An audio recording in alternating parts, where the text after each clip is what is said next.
Opa, agora eu quero conversar contigo sobre o Teorema de Stevens e o princípio de Pascal. Bom, o que é o Teorema de Stevens? O Teorema de Stevens ele relaciona a altura da coluna de líquido com a pressão. Então, o que a gente sabe? No final, eu vou chegar nisso aqui, que a pressão num líquido depende do quê? Da pressão inicial, mais a densidade vezes a aceleração da gravidade vezes a altura. A pressão ela depende da altura da coluna de líquido. Basicamente, se eu tiver líquidos numa mesma horizontal, numa mesma altura, a gente vai ter a mesma pressão. Pontos numa mesma altura, a gente vai ter a mesma pressão. Olha só, vamos pensar assim, eu tenho aqui um tanque com água e aqui dentro eu tenho um corpo, um cilindrinho, um toquinho de madeira lá parado em equilíbrio. Bom, para esse cara estar em equilíbrio, o que acontece? A pressão ela atua aqui para todos os lados. Então existe aqui uma força de pressão que empurra para cima e uma que empurra para baixo. Só que para baixo eu tenho, além disso, eu tenho a força-peso para baixo. Então, para esse líquido estar em equilíbrio, para cima tem essa pressão, né? Essa força de pressão. Como pressão é uma relação de força pela área, a força que está atuando aqui é justamente a pressão vezes a área. Então, nesse ponto A, eu tenho para cima aqui a pressão do ponto A vezes a área. Olha só, eu vou mostrar para ti como que eu cheguei aqui, tá? Nesse ponto.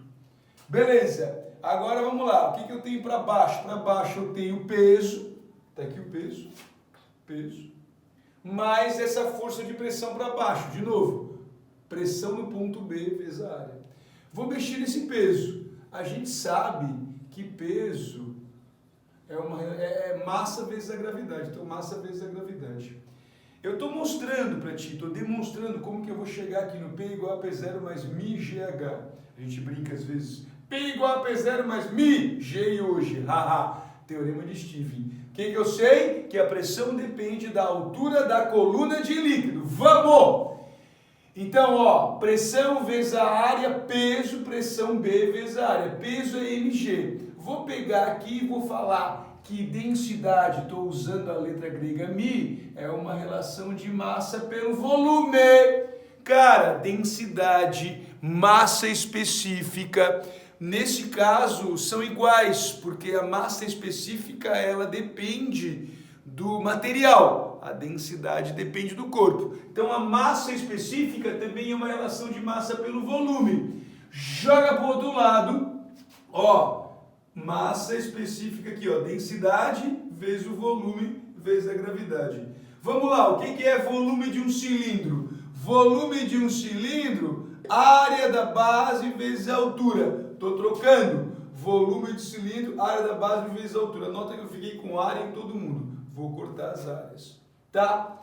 Ficou pressão no ponto B, que é a pressão inicial. Pressão nesse ponto, que é a pressão lá no fundo. Ficou aqui densidade vezes altura vezes G. Então, a pressão no fundo, ela é igual à pressão inicial mais μGH. Então, isso está a 10 metros de profundidade. 10 metros de profundidade, aqui existe uma pressão hidrostática e a pressão total. A pressão hidrostática seria só a pressão de líquido. Então, se algum exercício fala assim, qual a pressão hidrostática? A pressão hidrostática é só isso aqui, ó. Pressão hidrostática, que é a variação da pressão, é um μGH. É isso. Agora, qual é a pressão no fundo? Depende da pressão atmosférica. Então, a pressão do ar mais a pressão de líquido. P é igual à pressão atmosférica mais a pressão de líquido aqui, a pressão hidrostática. O teorema de Stevens, então, diz que a pressão depende exclusivamente da altura da coluna de líquido, certo? Esse é o teorema de Stevens. Bom, vamos lá agora. Continuando. Olha só, um papo legal que a gente pode brincar aqui é falar do paradoxo hidrostático. Que é isso? Em algumas situações, a gente pode pensar que a pressão ela vai depender do formato aqui desses recipientes. Ó, por que é um paradoxo, né? Porque considera esses caras todos cheios de um líquido, todos numa mesma horizontal, numa mesma altura, tá? Se a gente pegar um ponto A aqui, um ponto B, um ponto C e um ponto D, todos esses pontos estão submetidos à mesma pressão. Por quê? Porque todos estão numa mesma altura de coluna de líquido, tá? Então esse é o paradoxo hidrostático. Teorema de Stevens diz que a pressão depende de um P0 mais μgh. Cuida! Essa pressão em 10⁵ aqui, ó, 1 atm equivale a 10⁵ Newton por metro quadrado. A gente já vai fazer exercício, tu vai te ligar disso. Bom, vamos lá. Próximo, princípio de Pascal. O acréscimo de pressão em um fluido se transmite para todos os pontos desse fluido. Esse é o princípio de Pascal. Sabe quando tu vai num aquário bem grandão e fala assim, não bata no vidro? É porque tu bate no vidro, esse acréscimo de pressão se transmite para todos os pontos do fluido, peixito, ó, tuf, leva na cabeça, tá? Sabe quando tu fecha a porta do teu quarto? Do teu quarto e mexe assim a cortina, a variação de pressão se transmitiu para todos os pontos do fluido, é isso, tá? A gente tem prensa hidráulica, a gente tem os guindastes, macaco hidráulico, freio hidráulico, tudo isso está baseado nesse princípio. Bom, então, a variação de pressão num fluido, aqui eu tenho uma areazinha pequenininha, essa área se transmite.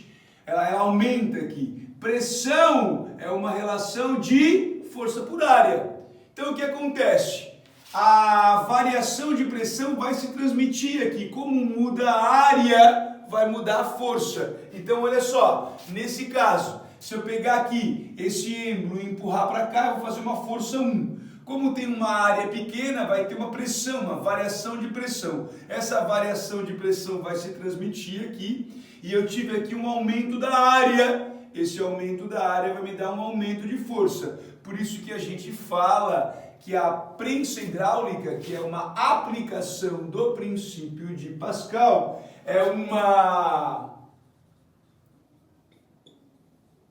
multiplicadora de força. Não de trabalho, tu entendeu? Porque trabalho é uma relação, trabalho é força vezes o deslocamento. Se tu olhar uma força pequena aqui, eu vou ter um grande deslocamento. Ó, tá vendo que desloca uma quantidade de fluido aqui, ó. Essa quantidade de fluido que desloca vai se transmitindo, como aqui aumenta a área, para deslocar a mesma quantidade de fluido, ó, puf! Um deslocamento bem pequeno. Então o trabalho foi o mesmo, o que multiplicou foi a força. Então tu pode escrever assim, força 1 pela força 2 é igual a área 1 pela área 2. E aqui é o deslocamento do êmbolo, x2 por x1. Quem faz mais força, tu entendeu? Ó, a força maior desloca menos, é inversamente proporcional. Por isso que é F1 por F2, A1 por A2 e x2 por x1. De novo, x é o deslocamento do êmbolo. Nesse vídeo, a gente viu o teorema de Stevens, né, que fala que a pressão depende da altura da coluna de líquido, e a gente viu o princípio de Pascal, que o acréscimo de pressão se transmite para todos os pontos do fluido. Agora, a gente vai nas 5 atividades. Vamos junto?